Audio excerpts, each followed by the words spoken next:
How can you tell when you have an addiction problem? Perhaps one way, for example, like let's hypothetically say someone collects Venom statues and you have one arrive and you didn't even know that you bought this one. I'm not saying that could happen, but oh yeah, it did.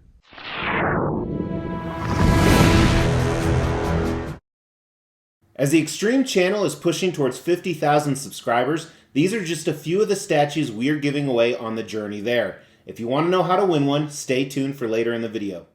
Hey everyone, thanks for tuning into the Extreme channel. My name is Mr. X, and I have probably my 25th Venom statue in my collection here in front of you, brand new. This is called Dynamic Venom. So this is a custom piece, which means it was a private unlicensed commission. Marvel did not approve of this Eddie Brock statue. However, I approve. As a spoiler, despite some issues with it, it is fantastic. So we're gonna do an Extreme review today. And I'll tell you a little bit more in value where I didn't even know that I purchased this. I was pretty shocked when I opened it up because I thought it was a totally different Venom statue. But hold on to that. So if you don't know who Venom is and you're just here to see me, but Venom is an anti-hero in the Marvel world. He's arguably one of my favorite characters growing up. If I had to choose who I read the most comics about, it was always Venom. Anything Spiderman related that he was involved, and then when he finally got his own following and the Lethal Protector came out.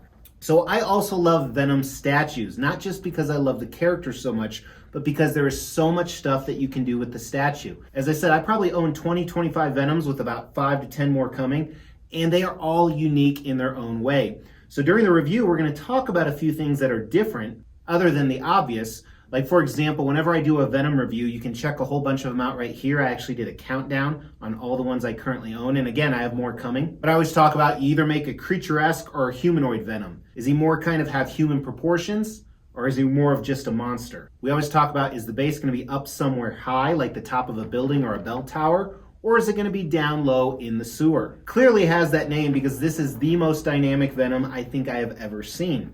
And a lot of people, there was a little bit of controversy about this because it is such an awkward pose. If you think this is an awkward pose, I challenge you to check out the social media sites below. For the Extreme channel, we have TikTok and Facebook and Instagram. Go ahead and tag the Extreme channel with a picture of you jumping just like this and see how fucking funny you look. All right, enough of that. Let's dive into the review of this guy, starting with concept, which is what makes this pretty cool, or pretty stupid, depending on your viewpoint on it. So as I said, we have a base here. This is the top of a clock tower, a bell tower, something of that nature, which I like that because it ties to Venom's true origins. And when I say Venom, I mean Eddie Brock and the symbiote together. As you guys know, that's how Peter Parker got the symbiote off him, and then it went on to Eddie Brock. And it is destroyed, so this bell is just fallen. We don't know if this is where he originated from, or if this is just a different bell, because one of his weaknesses is sound. So maybe he just destroyed this bell. It's fallen down, he's jumping over it. His symbiote suit is all over. It's on top of it, it's behind it, it's wrapping it up. And again, we don't know if he's fighting the bell, which would be kind of stupid, but I assume he's fighting someone else because he is in a huge leap, a very dynamic action. Now, if you read Venom in the comics, he was a pretty dynamic character. He didn't just lurch around, but he would jump from here to there. So I think this captures the character really well. And this has the illusion that he is flying. The way it keys into the bell, we'll talk a little bit more about in design. His arms are outstretched, a number of different portrait options you can look at. There are some bricks flying from assumably when the bell fell. Haha, that rhymes. Now, the only thing it doesn't have going for it is from certain angles, it does look incredibly awkward. So I think that is a negative, and I definitely see that definitely from certain angles. And other angles, it looks okay. But I think that if you're gonna do this type of dynamic aspect, you're gonna be faced with that no matter what. So I give them a lot of props because I think they went really above and beyond. And I think the concept's a strong 4 out of 5. If it didn't have some of those awkward angles, I think I would definitely give it a 5 out of 5. Design. We're going to jump into the design here. Now, before we show the unboxing and assembly, let's get the dimensions and let's assume that this is the front. So the widest part of the base out to Venom's foot is about 19 inches. The deepest part is about 11. And then the highest point where his finger is up here is just over 28 inches.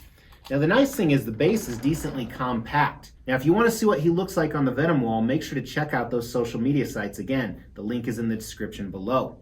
But let's check out the unboxing and assembly and then we'll look at the switch out options. Two very large boxes. The weight was pretty negligible though. It did have an art box in one of them, and it had your standard custom black foam and straps. It was those stupid outer boxes too that you can't remake. You know what I'm talking about. Anyway, here's the first layer of the first box, or I guess the only layer. You can see the base and parts of the symbiote. Then the second box had the actual statue itself on the inside and some pieces for the base and accessories.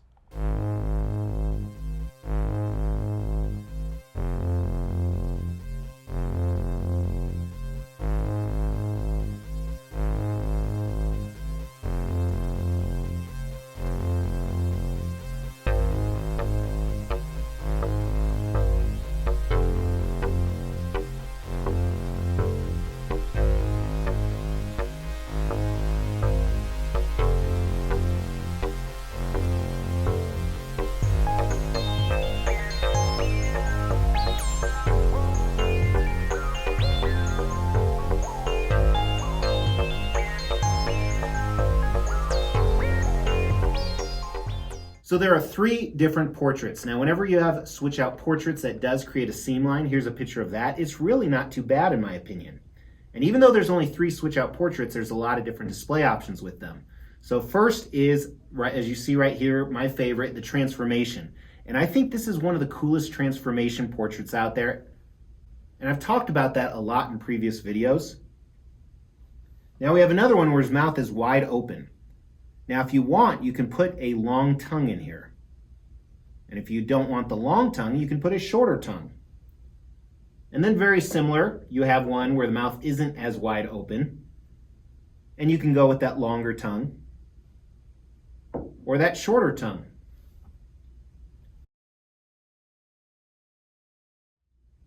And I like them all. I wish they had a bust display right here so you could display all the portraits. I plan to set mine just right in front of it, but the portraits are done really well on this piece in my opinion. So those are all the different display options, and again, I'll probably switch them out from time to time, but realistically, everything fit together really well. This brick right here, this secondary piece you saw me insert, it's a little bit loose, but it's not gonna fall out.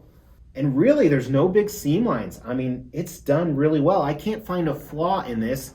And they did go pretty ambitious, so I think I have to give it a 5 out of 5 on the design. Very impressed. Paint and sculpt, I think there's some really good parts, and then some parts that could have been done better, or maybe they're just not my preference. But let's dive into those and check those out. So let's start with the portraits this time, actually.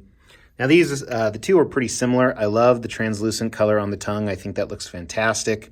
The teeth, I like the black turning into a yellow with almost a gloss over them, and I think it looks fantastic. And then that gloss effect you see right around the mouth as well. One thing you're going to notice is all the eyes are very dark, all the white areas really. We'll get to that in a second. But I love this gloss that they have over it. It's typically not done like this in Venom statues, at least most of the ones I'm looking at, and I think it really makes it pop. So typically that dark outline you have around the back is usually blue, and I think they did a nice job with that. We'll look at the Venom textures on the actual piece. But the other one, a lot of the same comments. And then right here, so I think the skin tone on Eddie is too dark by a little bit, but they did an amazing job with the detail. Not only if you look at Eddie's teeth and gums and like around the eye, how it's kind of reddening because the symbiote's taking over, but they put a glossy effect on the symbiote really just on his head, so like the moving part of it. And the way the teeth are jutting out just looks amazing. As I said, this is probably, in my opinion, the best transformation portrait out there, and you have a lot of choices nowadays. So they did a phenomenal job on that. Now the rest of the suit, he's overly bulky, which I'm fine with because I think Venom is typically that kind of character, depending on who drew him. And I'm not a fan of the darker symbiote thread kind of stretching through this. I don't know if it's too much of it. Maybe that's it. You know, reminds me a little bit of the XM Studios piece. I think the anatomy looks fine. They chose to go with black nails. Sometimes people do black, sometimes they do white. And these are kind of connected to the suit. Same thing with his toenails down here, but they are a separate entity. Always one of the main decisions you need to go is what color do we make his nails. Now on the suit itself, so way too dark on the spider symbol in my opinion. It is protruding. and it's too dark. They added that kind of shit stain color. I am not a fan of that at all. I mean, I appreciate this is mid-battle, so he wouldn't necessarily be clean. I mean, I don't know, are symbiotes self-cleaning or not? And it's not as dark on like the hand pads. I never know what to call these. You can see that right there, maybe just because it's not as much of it. There's America's ass for you right there. But I think the anatomy looks fantastic on Venom, which I'd expect nothing less from Franco. Really impressed with that. Now the base, let's talk about that. So I think the non-symbioted part of the base, you have these red color bricks and then some wood on top of it. And the wood looks amazing. Looks like real wood. I love the grain. I love the texture. The paint is awesome. Just really bringing out that sculpt. The gargoyle up here that's destroyed looks fine. I like that it's not gray, so it brings some light to the statue. And it also helps transcend these bricks that are flying everywhere, which looks great. Looks like it's as we talked about in the concept, a frozen picture in time. The bell looks great. Look at all the intricate design on it. And I really like this color. It's not too gaudy and it's not too old. They did a really nice job, and the symbiote covering it down here, it looks really good, I think. And we don't know if it's escaping Venom or coming back to him, but the base looks fantastic. I think they did a really nice job. Here's some concrete pillar that's destroyed back here. Looks good. Great choice of colors. And then also, I love, this is different here. It's almost purple on the ends of the symbiote effect down here. I've never seen that before. It's almost like this translucent purple. And it's just on the tips. And I really like that. I like it because it's different, I think. And again, there's that minimal seam line, not too bad. So overall, I think, in summary, I think the base is fantastic. A little bit of meld between the bricks here. That's probably my only criticism on the base. Otherwise, there's so much detail. You could look at it for a really long time, from the tendrils to the bricks to the wood to the bell. I think the anatomy on Venom is great. His head might be a little bit small, but that's kind of hard to tell, such an awkward position. I'm not a huge fan of the paint color they used right here or the tendrils kind of wrapping around the symbiote moving. The portraits are unbelievable, but overall, great job on the paint and sculpt. All right, and starting with the paint here, there's some areas that it just blows my mind how good it is, and then other areas, like I said, I would have done differently. But I think overall, even being pretty harsh, I'm going to give it a strong 4 out of 5 on the paint. You know, I saw some people mention that this is one of the best factory paint jobs they've ever seen. I'm going to say it's excellent. I'm not going to say it's one of the best I've ever seen, but it is very, very good. Sculpt, on the other hand, I think that's a little bit better in my opinion, especially when I think of those portraits and some of the stuff we saw on the base, the bell, and like I said, I really like the musculature on the body. I do give it a 5 out of 5 on the sculpt, which, you know, it's rare Franco misses. I don't think he missed on this one. Really, really impressive piece. Now let's talk about the value. So with Venom, you have so many different statue options, both licensed and custom. What I think this has going for it is it's really unique because it is so dynamic and you typically don't see that. Now they made 70 of these and I believe the retail was $1,300. As I said, I don't remember ordering this. And when I paid the final payments, I actually thought it was for this statue right here, which I double checked, I do have on order as well. I just don't remember initially ordering this one. So that's where I was thrown through a loop. So I think the price on this was $1,300, I think. Plus you have to pay quite a bit for shipping. I think shipping was $400 or $500 and it takes like 3-4 months to get here. So you're in a lot of money. You're in $1,700, $1,800, $1,900 for this. And it is a big 1/4 scale piece. So this is 1/4 scale, meaning Venom would be 4 times larger. I think it's scaled correctly. So it's a lot more dynamic, but realistically, the price point should probably be around $1,000.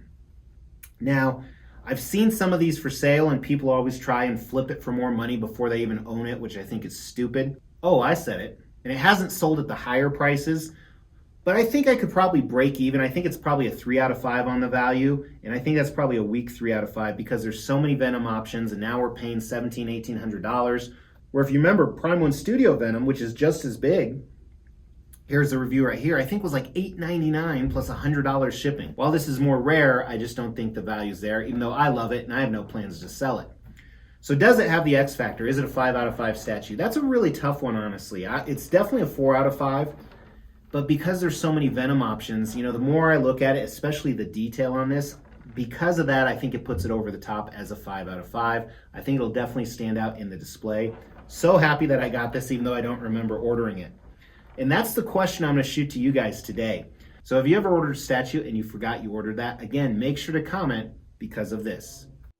We will be giving all of these statues away, plus additional ones at every 5,000 subscriber milestone. To win one of these statues, all you have to do is make sure you've liked this video, you've subscribed to the channel, you've hit that bell notification, and then just drop a comment below. Every 5,000 subscriber milestone, we are going to do a random drawing and pick a random comment and give one of these statues away, plus some additional ones I'm not showing right now. The more videos you comment on, the higher your chances are to win. Thanks guys, really appreciate it. Make sure to check out some of those social media sites I talked about. Drop me a like, it really, really helps the channel and I really appreciate it. And in the meantime, me and Venom say goodbye. That was kind of corny. Oh well, that's all you get.